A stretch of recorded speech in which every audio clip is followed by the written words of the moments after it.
का मतलब है एक समुदाय की संपूर्ण जीवन शैली, एक complete life style of a community. और उस कंप्लीट लाइफ स्टाइल को बड़ा अम्ब्रेला मानिएगा तो उसके भीतर सब कुछ आता है। अब वो दो तरह की होगी, एक भौतिक संस्कृति होती है और एक नॉन फिजिकल कल्चर होता है। भौतिक संस्कृति को हम सिविलाइजेशन कहते हैं। हमारी वास्तुकला, हमारे घरों की डिजाइन, हमारे घरों से शहरों से पानी की निकासी की क्या व्यवस्था है, हमारा खान पान क्या है, हमारी जीविका के साधन क्या है। और उसमें टेक्नोलॉजी भी आती है, उसमें साइंस भी आता है, उसमें हमारा जीविका के संसाधन भी आते हैं। हमारे स्कूल, कॉलेज, अस्पताल, रक्षा संस्थान से लेकर के जो कुछ भी है वो हमारी फिजिकल कल्चर का हिस्सा है। That is called the civilization. अब भौतिक संस्कृति है language, the music, art, different art form, उसमें चित्रकला है, वास्तुकला है, संगीत है, उसमें पेंटिंग है, उसमें आपका वास्तुकला है। ये सब कुछ आपकी कल्चर का नॉन फिजिकल पार्ट है। एक कंपोजिट चीज को मिलकर बनती है आपकी सिविलाइजेशन है। वो कितनी विकसित है वो इस बात पर डिपेंड करेगा कि हम लोग कल्चर की एक्चुअल डेफिनेशन को कितनी गहराई के साथ में आत्मसात कर सके। नहीं करेंगे तो हमने कहा कि ये जो छोटे कपड़े पहनने का कल्चर है ये पश्चिमी संस्कृति है और इसने हमारी भारतीय संस्कृति को विकृत कर दिया है।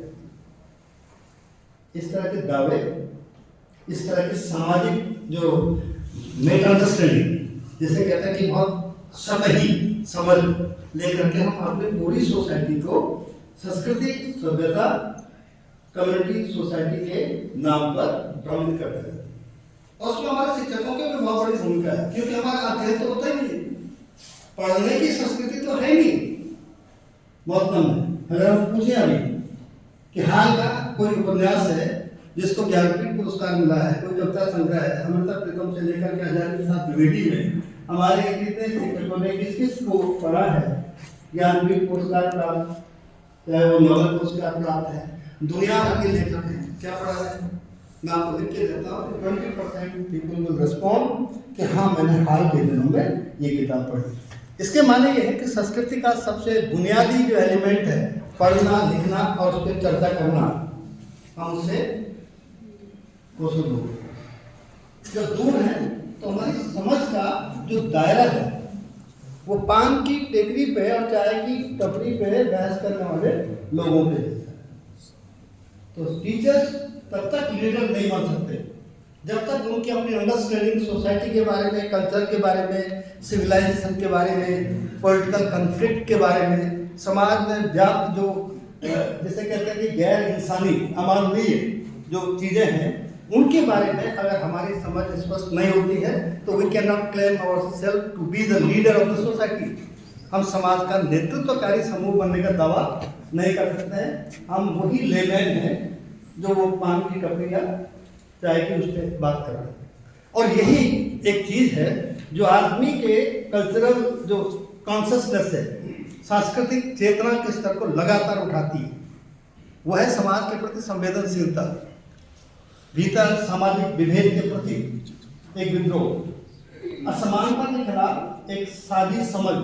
जब तक ये विकसित नहीं होगी तब तक कोई चिकित्सक हो, शिक्षक हो, कोई अभियंता हो, कोई प्रशासनिक अधिकारी हो, मैं यहाँ शिक्षा अधिकारी हूँ, जब तक ये सारे विभेद और असमानता के खिलाफ हमारे भीतर संवेदना नहीं होती तो हम लोग सतही बात करते हैं। और ये सतही बातें बच्चों तक पहुँच जाती है।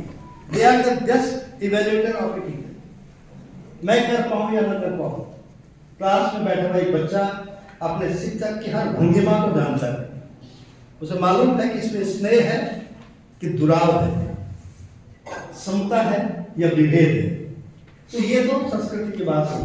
इसलिए मैं चाहूँगा कि इस कार्यशाला के खत्म होने के बाद हमारे शिक्षक संस्कृति के स्वरूप, उसकी वास्तविक परिभाषा और उसके अंदर निहित तत्वों का ठीक ठाक अध्ययन कर लेंगे, वरना हम भी ऐसे ही किसी को देख के कह देंगे कि तो पश्चिमी संस्कृति का दुष्प्रभाव है भारतीय संस्कृति पर। कोई संस्कृति किसी अन्य संस्कृति को इस तरह से इम्पैक्ट कर ही नहीं सकती। वो व्यक्ति है जो किसी चीज से इम्प्रेस होता है। हमारी संस्कृति का जो विकास 2500-3000 साल में हुआ है, उसे कोई दूसरी संस्कृति आकर के न ओवरलैप कर सकती है, न उसको नष्ट कर सकती है, न उसे विकृत कर सकती है। अगर वो कर सकती है तो हमारे मस्तिष्क और हमारी चेतना को विकृत कर सकती है। तो हम अपने विकृति को क्यों कह दें कि फला कल्चर ने हमारे कल्चर को ओवरलैप कर दिया है, विकृत कर दिया है, डिस्टॉर्ट कर दिया है। कोई नहीं कर सकता है। अब बात करेंगे हमारे सामाजिक जीवन में संस्कृति का सवाल है।